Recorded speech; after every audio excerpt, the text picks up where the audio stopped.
Bienvenidos y bienvenidas, esto es Historia en Pantuflas y el día de hoy vamos a ver Revolución y Reforma.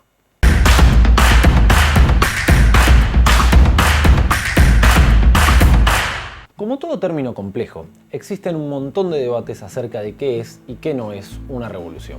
Sus orígenes, sus causas, sus consecuencias a largo o mediano plazo y el impacto que tienen, qué sectores participan y qué sectores se ven afectados o nada que ver, en dónde se producen, de dónde vienen, si son parte de procesos largos o en realidad apariciones más bien repentinas y demás. Acá no vamos a decir una verdad única, pero sí vamos a afirmar que aquellos sucesos catalogados como revoluciones fueron puntos de inflexión en la historia y generaron cambios importantes en las sociedades donde se desarrollaron. E igual de importante, generaron la sensación de cambio entre sus contemporáneos, entre las personas que vivieron ese suceso revolucionario. Por otro lado, el concepto de reforma en general se utilizó para hablar de sucesos con menor caudal histórico, pero si se los analiza bien de cerca, fueron también vectores de grandes cambios, o fueron en sí mismos grandes cambios en las sociedades que atravesaron. Así que este video va a ir analizando qué son y cómo se fueron modificando los conceptos de revolución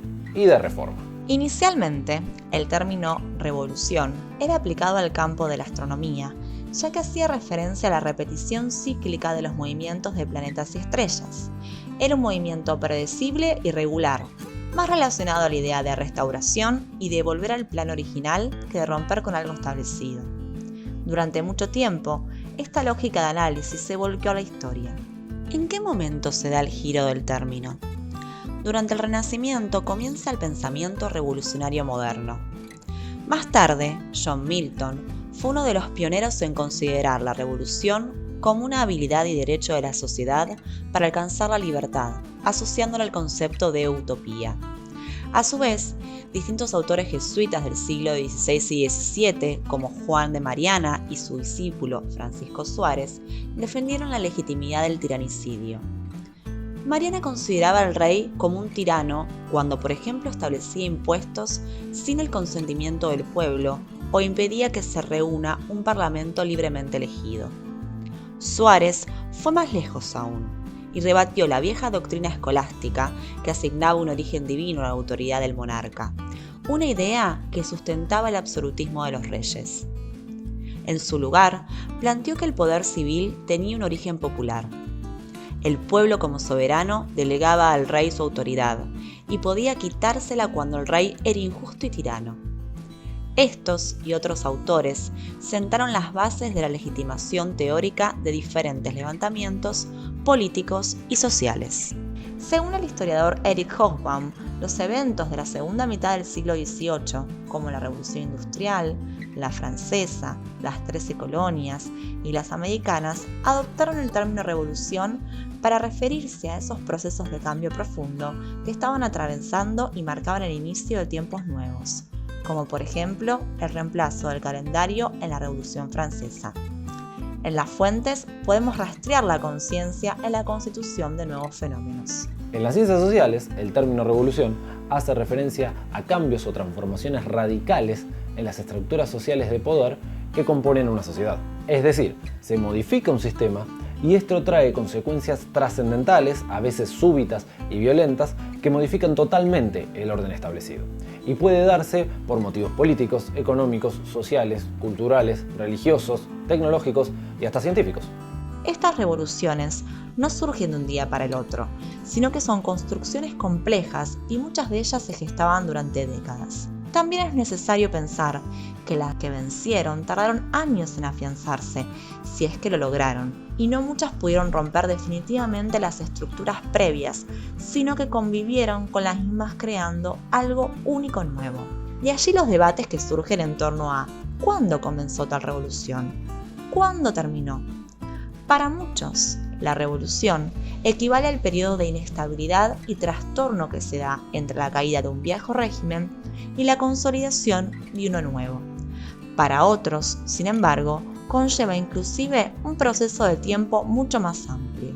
Otra cuestión que tienen en común los procesos revolucionarios es que los sectores vencedores necesitan de la construcción de elementos legales para legitimar sus ideas, o sea, volver viable el nuevo orden que están construyendo. Y para eso requieren en general de la construcción de un enemigo que funcione como chivo expiatorio para legitimar lo que están tratando de establecer. Ese enemigo puede ser real o más bien imaginario.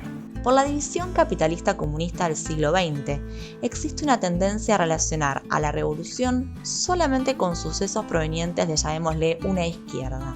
Es necesario entender que revolución fue y es un término apropiado y resignificado desde diferentes sectores sociales y modelos políticos, económicos y jurídicos. Por ello, esta apropiación está íntimamente relacionada a la justificación de los objetivos que tenga ese grupo en cuestión. Un ejemplo puede ser la Revolución Libertadora de 1955. Existieron revoluciones liberales, burguesas, conservadoras, socialistas, comunistas, etc.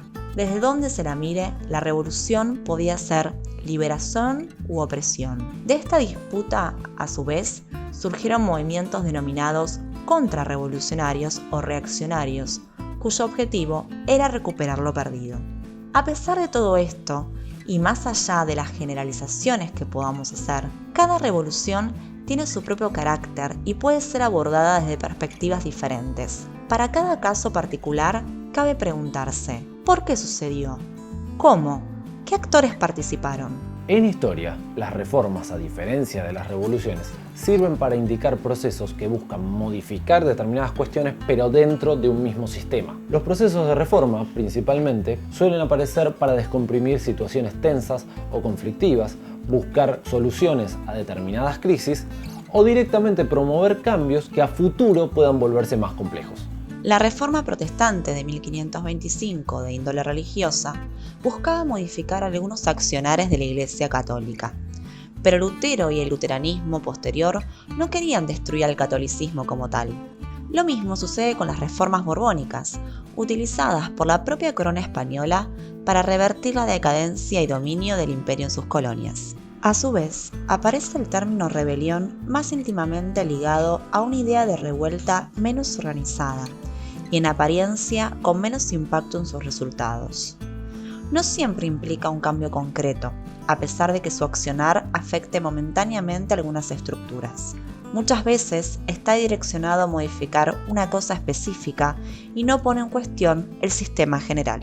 Si bien en este video hemos tratado de diferenciar lo más posible y establecer más claramente qué sería una revolución y qué sería una reforma, a lo largo de la historia y sobre todo del hacer historia, estos términos se van confundiendo, van teniendo otros significados o aparece algo que a nosotros nos suena como una reforma pero en realidad para otros es una revolución y al revés. Pero lo más interesante del asunto es que si bien nosotros estamos hablando de esto en una cuestión conceptual, tenemos que tener muy en claro lo que siempre decimos, las ciencias sociales son fundamentales para analizar la realidad que se está viviendo y acertar o no a ese diagnóstico, bueno, tiene consecuencias reales. A lo largo del siglo XIX, XX y también del XXI, las diferencias entre reforma y revolución modificaron mucho el accionar de los pueblos. Eso en América Latina es muy claro, pero es algo que analizaremos en otros videos. Espero te haya gustado el video. Ya que estás, suscríbete, comentá, danos me gusta o criticá. Nos vemos la próxima.